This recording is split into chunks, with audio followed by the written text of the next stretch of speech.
going behind and beyond the music. It's Real Talk with G-Love and Kenny the Rocker on Florida Man Radio. Ready? Green flag, green.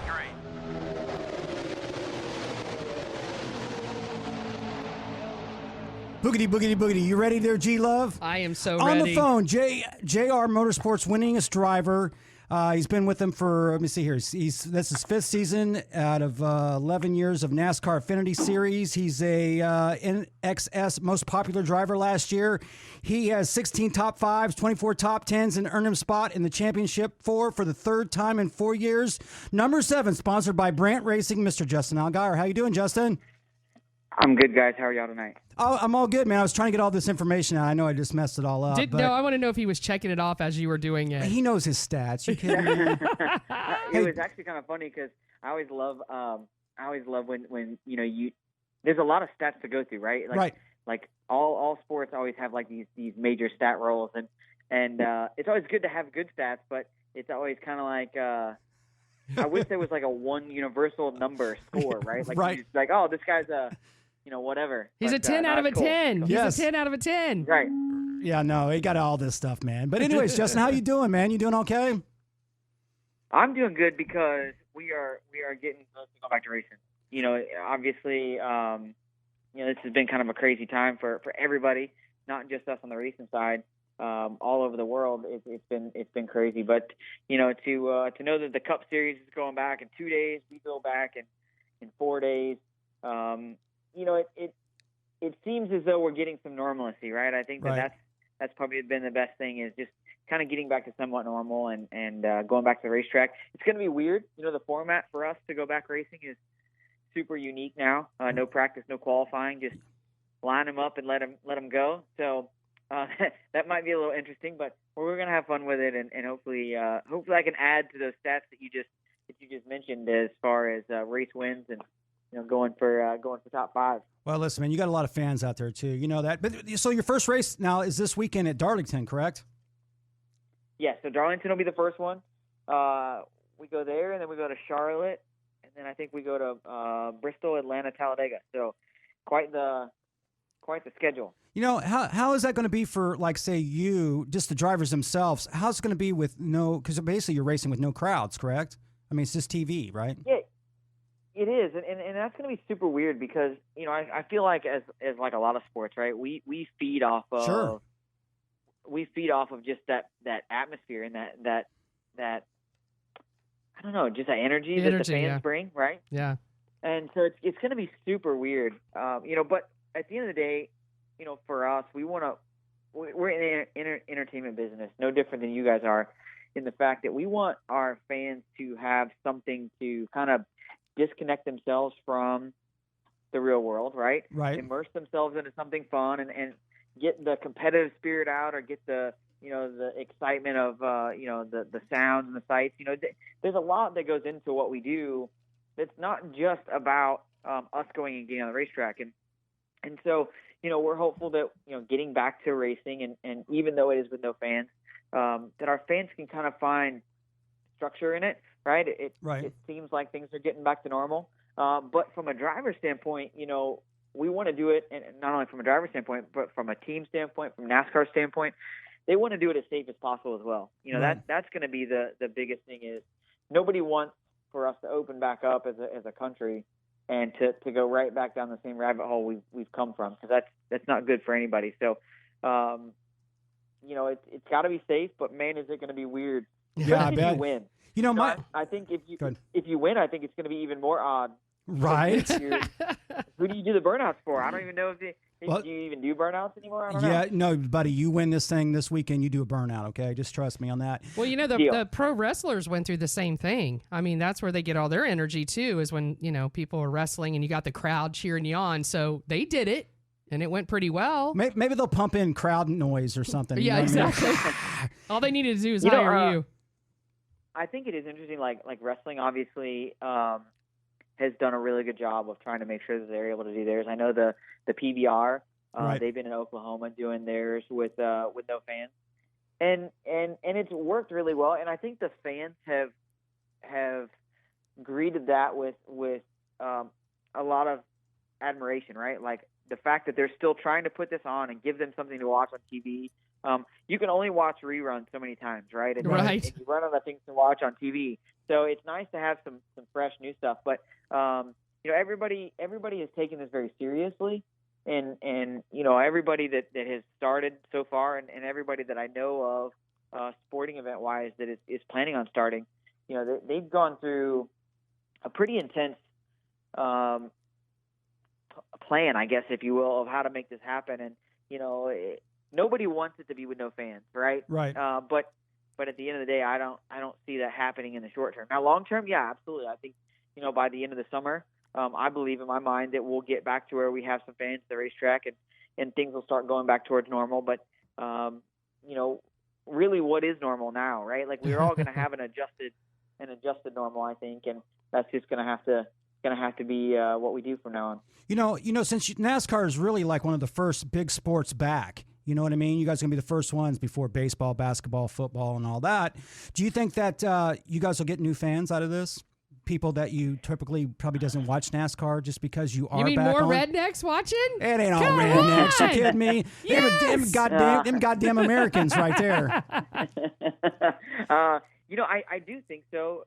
Just for the simple fact that I think that there's a lot of people that are going to follow in just to see how it goes, right? Right. There's a lot of curious people. One of the things that's been really nice is we've done a lot of iRacing, so kind of the esports route, and a lot of the drivers, a lot of the teams have been a part of it. Right. And, they've had it broadcasted. Fox has broadcast a bunch of it. NBC broadcast some of it. CBS has broadcast some of it. So, there's been a lot of TV broadcasts as well. And I think that we've gained a bunch of fans doing that, to be honest with you, because it's different and because it was unique and but we also lost some, right? Like we lost people that were like, yeah, I'm not watching an electronic car go on a racetrack. Like I am there for the sights and the sounds and the smells. Right. So, I think with no fans, we're going to probably net out about even, to be honest. But I'm hopeful that, when everything does get back to normal and we get back to the racetrack with fans, that the fans that are kind of saying, hey, until we can go in person, we're not going to follow it. We'll have some new fans that are kind of, enjoying the opportunity that we have right now to kind of make the most of the situation. And we'll have to see how it all goes. But, I think production-wise and the excitement of the races, when people sit down and they watch and they actually understand, it's no different than any stick and ball sport. You need to understand how it works. You need to understand what the rules are. You got to find a driver that's your favorite, right? Because you got to pull for somebody. So, all those are the little details that you got to do before you start watching. So if any new fans out there are going to start watching, you got to do a little research beforehand. But I think we'll have enough fans that when they see the production value of what we do, they're really going to enjoy it and hopefully stick around for the long haul. I'm excited for this weekend. Listen, EC, our producer, has a question for you. Hey, Justin, how you doing today? All right. Good, man. How are you? With the understanding with the points stuff and the way there's no qualifying, no practice, just they're going to line up kind of, from what I understand, like the first 12 is a kind of a lotto of those. And then after that, I know Darlington's a racetrack that you being in there for a long time is probably pretty comfortable with, but are you a little worried going there? And have you heard from any of the other guys a little worried about just kind of dry firing and racing a track without being out there and practicing or any qualifying or anything like that? Yeah, I've been off for 10 weeks too, right? So Right. Well, and too, like I said, we've been on iRacing, so you get that reset button. There's no pain whenever you crash a sim car. You know, when you're in a game and things just go back to normal, it's nice. But I think it's going to be interesting because not only are we off for 10 weeks and we're going to go back and start racing again, but we actually have some guys that are rookies in the series. They're rookies in the sport. Right. They're rookies to Darlington. They've never been there. So you've got guys that are going to fire off in turn one at about 180 miles an hour, and they've never even driven around this racetrack. Like, I mean, obviously we go in left, right? Right. On all the oval tracks, so they know that it's going to be left, but they don't know how fast it is. They don't know, how much to brake. They don't know how much, all those little details. And some of them are in cars that owners points wise will be inside that top 12. So potentially they could draw the number one pill, and start on the front row of the race and be the the lead car going into turn one and have no idea where they're going or what the track does. So, there's a lot of unknowns, and I think that's. Am I going to say that it's a perfect scenario? No, no, probably not. But I don't know, based on the circumstances, how we would do it any different.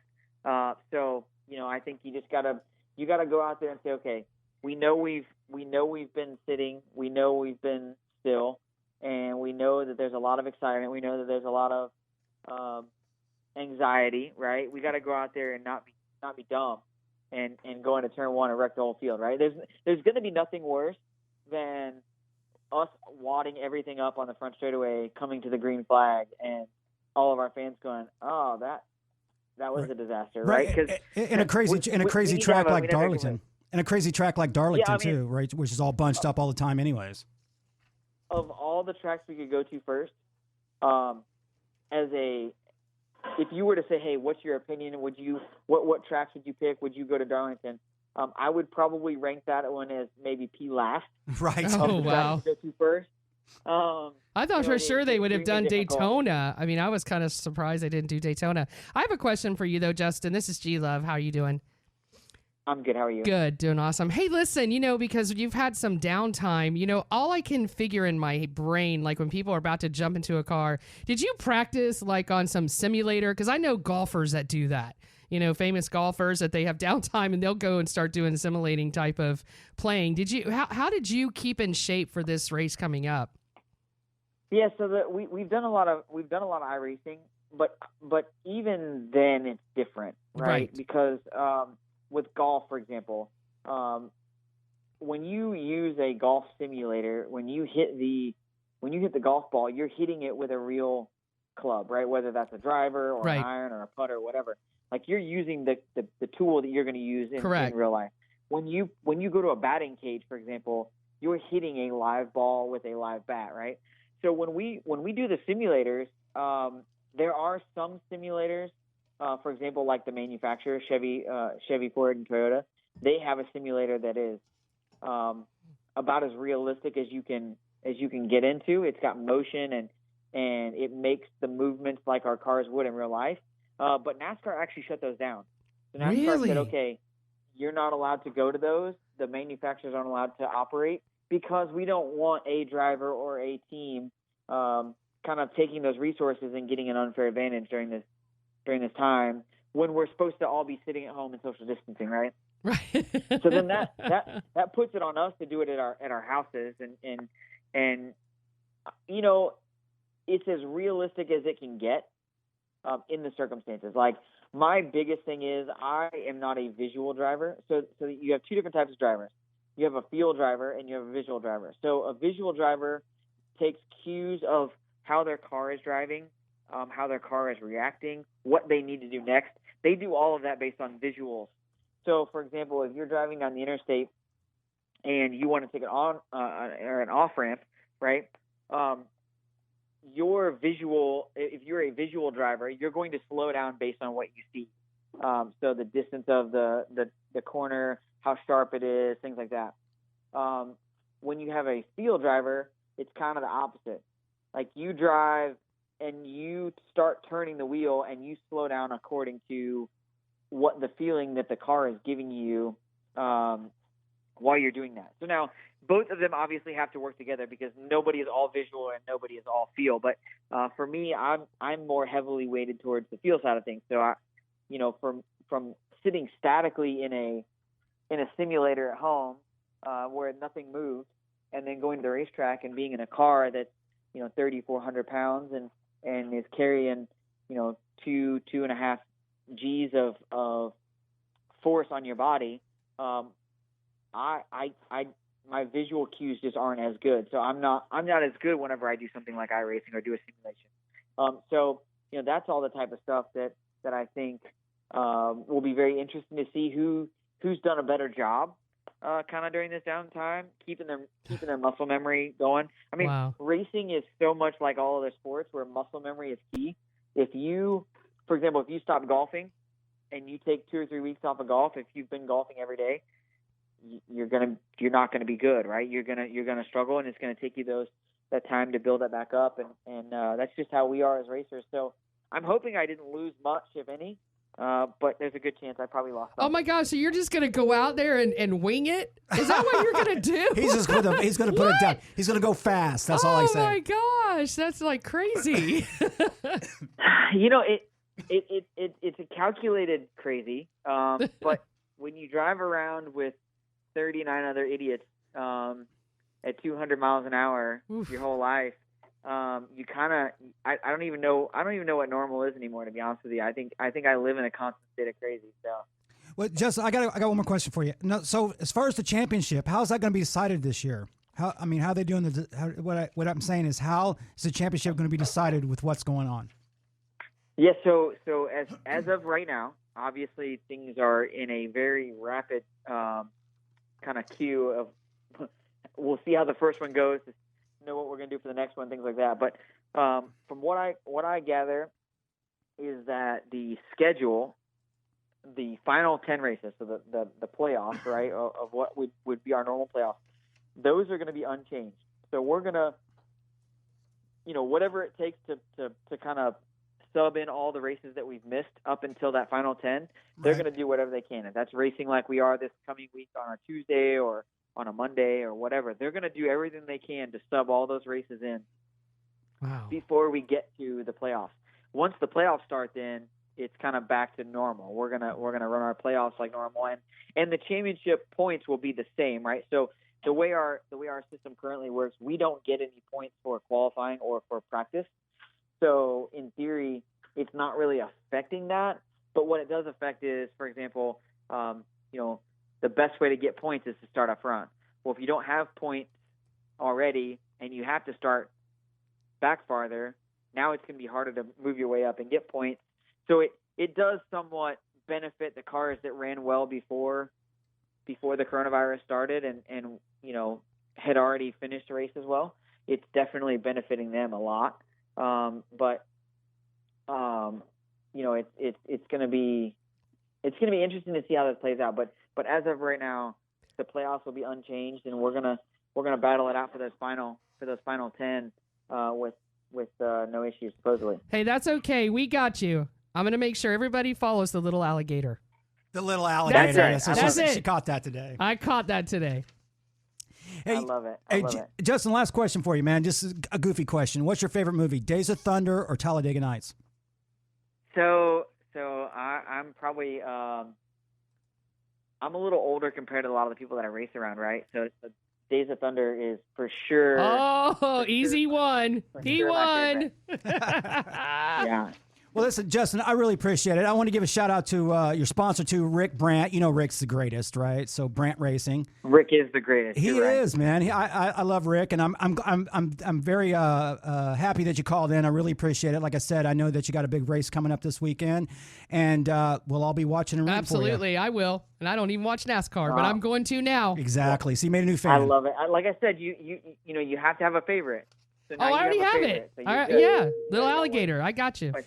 Real quick, well, I appreciate you guys. Real quick funny story. So a couple of years ago, Rick sent me one of those die-cast cars, right? Justin Allgaier die-cast car. So I sent it to my dad, big, long-time car guy, used car salesman, used to drag race on his own, the whole thing, right?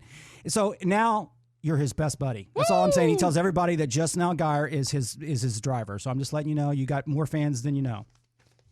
That is awesome. Well, tell him thank you very much. That's super cool. Yeah. We hopefully we make him proud this week. Appreciate it, my man. Thank you so much for calling in. We'll talk to you soon. Good luck this weekend. Absolutely, guys. Thank you so much. Appreciate it.